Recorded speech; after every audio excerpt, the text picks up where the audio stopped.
They laughed at the farmer who planted in a drought. Nobody was laughing after. Look at him, out there in that cracked earth before sunrise, alone. Every morning, the same man, the same field. The same stubborn movement of seed into soil that everyone in Dust County had already decided was the act of a broken mind. The wells were low, the sky was white with heat, the livestock were gone. The creek that had run along the eastern edge of Silas Croft's property every year of his 53 years on this earth had been dry since April, and Silas Croft was planting. Every single morning. While the rest of Dust County watched the sky and saw nothing coming. The year was 1952.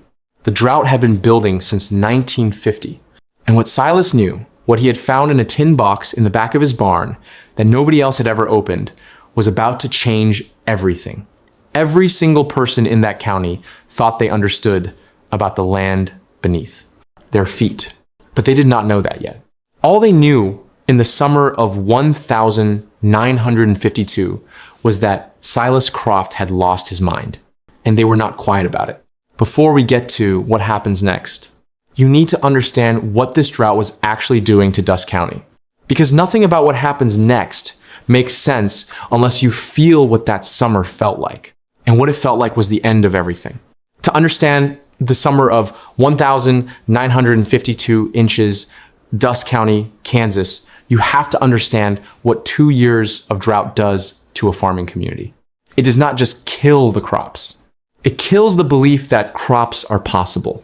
That is the real drought, not the one in the sky, the one in the mind. The one that starts when a man walks his field for the 100th morning in a row and sees the same cracked earth and the same white sky and the same nothing, and something in him quietly stops believing that it will ever be different. That internal drought is what destroyed Dust County in 1952. Not the weather. The weather just started it. The men who had farmed these plains for 30 and 40 years stopped going to their fields by June. What was the point? The soil was cracked so deep you could lose a hand in the fissures. The seed would go in and find nothing, no moisture, no give, no willingness in the earth to receive it. They sat on their porches instead. They watched the sky. They talked about leaving. Some of them did. The Harmon family packed their truck in July and drove west without looking back. The Becketts followed in August. Old man Pruitt, who had farmed the same 180 acres since 1919, sat on his porch for 3 weeks straight, and then one morning his porch was empty and his truck was gone and nobody saw him again. The feed store became a place where men gathered not to buy anything, but to stand together in the particular misery of people who have run out of options and have not yet decided what to do about it. That was where they talked about Silas. If you are watching the Harvest Empire for the first time, welcome. We tell the stories history forgot. Subscribe and hit the bell so you never miss one. Now back to Silas. The feed store conversation started in June. A man named Grover Tibbs, who had sold his cattle in May and was waiting on a government relief check that had not arrived, was the first one to say it out loud. You see Croft out there this morning? The men at the counter had seen him. Everyone had seen him. Silas Croft was impossible to miss. Every morning before the sun was fully up out in that field, moving slow and steady along the rows, planting in cracked earth, in a drought that had been building for 2 years. With seed that cost money none of them had. Man's lost it, Grover said. Nobody disagreed. His wife died in the spring, someone else offered. Not as an excuse, as an explanation for a kind of grief that makes a man do things that don't make sense. Ruth passing hit him hard, another man said. But this, he shook his head. This was not grief. This was something else. This was a man planting in a drought. And in Dust County, Kansas, in the summer of 1952, there was no faster way to mark yourself as a fool. The mocking was not cruel in the way of men who want to wound. It was the mocking of people who are frightened and need someone else's decision to be wrong so that their own decision to stop feels like wisdom rather than defeat. Silas Croft gave them that someone. Every morning, he walked his field. Every morning, Dust County watched. And every morning, someone at the feed store or the church or the grain elevator that had not received a delivery since March had something to say about it. He never heard any of it. Or if he did, he gave no sign. He just kept planting. Before we go any further, drop a comment below. Would you have kept planting or would you have stopped? Tell us right now. And if Silas's story is speaking to you, share this video with someone who needs to hear it today. Now, stay with me. Silas Croft had been a widower since April. Ruth had passed on the 14th, a Tuesday, cold for spring, the last cold day before the heat came and stayed. She had been sick since winter, the kind of illness that announces itself quietly and then takes everything before you have fully understood what is happening. Silas had sat with her every evening in the chair by the window that looked out over the north field. Ruth had loved the north field. She said it caught the light differently than the others, warmer in the morning, slower to lose it in the evening. She had a painter's eye for the land, even though she had never painted anything. She just noticed things. The way the soil darkened after a light dew. The way the wheat moved differently in the north field than anywhere else on the property when the wind came from the west. After she passed, Silas sat in that chair for 3 days. On the 4th day, he went to the barn. He was not looking for anything specific.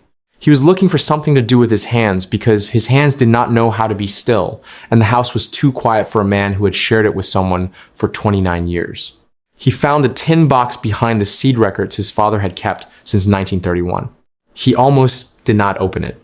He was glad he did. Inside the box, wrapped in oilcloth to protect against moisture and time, were his father's notes. Not farming records, not yield data, something different. Pages and pages in his father's handwriting about the drought of 1930, about what the land had done during that drought, about what his father had observed in the soil of the north field, specifically the field Ruth had loved, the field that caught the light differently during the driest summer anyone in Dust County could remember. Silas sat on the barn floor and read for 2 hours. And when he finished, he sat in the quiet of the barn for a long time. Then he got up. He went to the north field. He crouched and pressed both hands flat against the cracked surface. He closed his eyes. He stayed like that for a long time. Then he stood up and went back to the barn and got his planting tools. And the next morning before sunrise, before Dust County was awake enough to watch Silas Croft began to plant. We are right at the heart of this story. If this story is holding you, leave a like right now. It costs nothing, and it helps this channel keep telling stories like this one. Stay with me. His father's notes describe something that the farming community of 1930 had not had the language to fully explain, but that Wallace Croft had observed clearly enough to document. The north field held water differently than the surrounding land. Not on the surface was as dry and cracked as everything else. But deeper down, where the spade rarely reached, the soil composition changed. There was a layer of clay-dense earth that ran beneath the north field's topsoil like a hidden shelf. And that layer, impermeable, tight, invisible from above, had been trapping whatever moisture reached it before the drought could take it back into the air. Wallace Croft had discovered this in 1930 when he dug a drainage channel and found the soil at the bottom of it still dark and damp in the middle of the worst summer he had ever seen. He had written it down. He had planted into it. He had kept that harvest when every other farm in the county had nothing. And then he had put the notes in a tin box and wrapped them in oilcloth and put them behind the seed records and never told anyone. Not out of selfishness. Out of the particular privacy of a man who has found something precious in his own land and does not yet know how to share it without losing it. Silas had never known. Until April. Until Ruth's chair. Until the barn and the tin box and 2 hours on the floor reading his dead father's handwriting by lamplight. The north field was not dead. Beneath the surface, it was still alive. And Silas was going to plant into it. By July, the mocking had reached a new level. It was no longer just the feed store. It was the church steps on Sunday morning. It was the road past Silas's property where men slowed their trucks to look at his field and then drove on, shaking their heads. It was the grain elevator where someone had started a running joke about Silas Croft's imaginary harvest. His neighbor to the east, Carl Denny, stopped his truck at Silas's fence line one August morning. He watched Silas working for a long time without speaking. Then he said, "Silas, come on now. There is nothing coming up in that ground. You know that." Silas kept working. "Your father would tell you the same thing," Carl said. "You know he would." Silas stopped. He looked at Carl across the fence. "No," he said quietly. "He wouldn't." He went back to work. Carl sat at the fence for another few minutes. Then he drove away. He did not stop again, but he watched. Every morning on his way to wherever men without fields to tend went in a drought, Carl Denny watched Silas Croft's north field from the road. The way you watch something you have dismissed but cannot quite stop looking at. September came. The drought did not break. The sky stayed white. The creek stayed dry. The men at the feed store had stopped talking about Silas because there was nothing new to say he was still out there, still planting, still alone, and still producing nothing visible from the road. Or so they thought. Because what was happening in Silas Croft's north field in September of 1952 was not visible from the road. It was happening in the dark, unseen layer, where the clay shelf had been holding moisture since the last rain 14 months ago. Where the roots of what Silas had planted had found that hidden water and wrapped themselves around it and pulled it upward with the quiet insistence of living things that have found what they need and will not let it go. On the surface, cracked earth, white sky, nothing. Below where the drought could reach roots, moisture, life. Silas knew. Nobody else did. And then, one morning, in the third week of September, Carl Denny was driving past on his way to the feed store, and he slowed his truck at Silas's fence line the way he did every morning, and he stopped. He sat in his truck for a long time. Then he got out. He walked to the fence. He looked at the north field. And for the first time since April, for the first time since the drought had taken everything from everyone in Dust County, Carl Denny was looking at something green. Not much, not a miracle, but green, unmistakably, impossibly, stubbornly green. He stood at that fence for a long time. Then he drove to the feed store. And for the first time in months, the conversation there was not about leaving. Silas Croft harvested his north field in October of 1952. It was not a large harvest. The yield was modest, honest, not spectacular.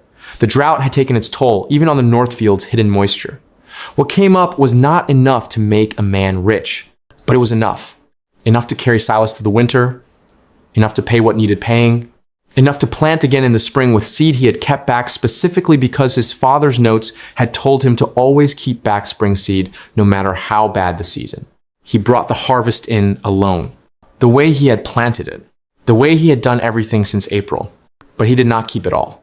He set aside a portion, a meaningful portion, more than he needed to keep for himself. And he drove it to 3 families in Dust County who had stayed when others left and who had nothing coming in from their own fields. The Tibbs family, the Dennys, an old widow Callahan whose husband had passed 2 winters ago and who had been living on government relief since spring. He left the grain at each door without knocking. He drove home before anyone saw him. He never mentioned it to anyone. Silas Croft never became famous. He never spoke at a county meeting, or gave an interview to the agricultural extension, or stood at the feed store counter and said, "I told you so." Though every single person in Dust County who had laughed at him would have understood if he had. He just kept farming. The following spring, he planted the north field again. And the east section this time, because his father's notes described a similar clay shelf running under the eastern boundary that Wallace had never gotten around to testing. Silas tested it. His father had been right about that too. Carl Denny came to Silas's door in the spring of 1953. He stood on the porch with his hat in his hands. He did not apologize directly. Men of that generation in that county did not always have the words for direct apology. But he asked Silas if he would walk the Denny property with him and tell him what he saw. Silas walked it. He found what he was looking for. He told Carl what his father's notes had taught him about reading the land beneath the surface, about the clay shelves, about the moisture that hid below the drought's reach if he knew where to look and how to plant into it. Carl listened to every word. He planted that spring the way Silas showed him. He had a harvest in the fall. Not everyone came back to Dust County. Some of the families who left never returned. The Harmons, the Becketts, Old Man Pruitt, who disappeared from his porch in August of 1952 and was never seen in the county again. The land they left behind sat empty for years, patient, waiting, holding its hidden moisture in that buried seam of clay that ran beneath half the farms in Dust County, waiting for someone to ask it correctly. The tin box sat on the shelf above Silas's desk for the rest of his life. He added to his father's notes every season what he observed, what he tested, what the land confirmed, and what it surprised him with. He wrote it all down in the same careful handwriting Wallace had used, signed each entry with his name, dated every page. When Silas passed in 1971, the tin box passed to his daughter. She kept it on the shelf above her own desk.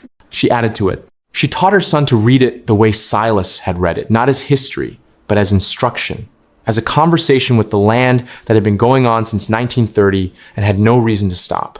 The North Field is still there, still producing, still holding its moisture in that hidden clay shelf that Silas Croft found in 1930 and wrote down and wrapped in oilcloth and left for a son he could not have known, would need it 22 years later in a drought that everyone else had already surrendered to. Some knowledge is too important to keep to yourself. Some land is too alive to be read from the surface.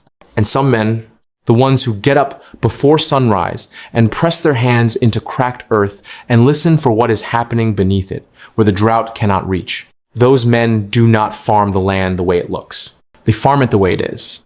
They laughed at Silas Croft. Until the October morning when Carl Denny stood at the fence line and saw something green in a county that had forgotten what green looked like. What Carl Denny saw that morning wasn't a joke anymore. It was a man who understood something the rest of them didn't. If Silas's story stayed with you, share it with one person today. Someone who is still planting when everyone else has stopped. Like this video, subscribe if you haven't, and drop a comment. What would you have done in Silas's place? The next story on the Harvest Empire is already coming. We'll see you there.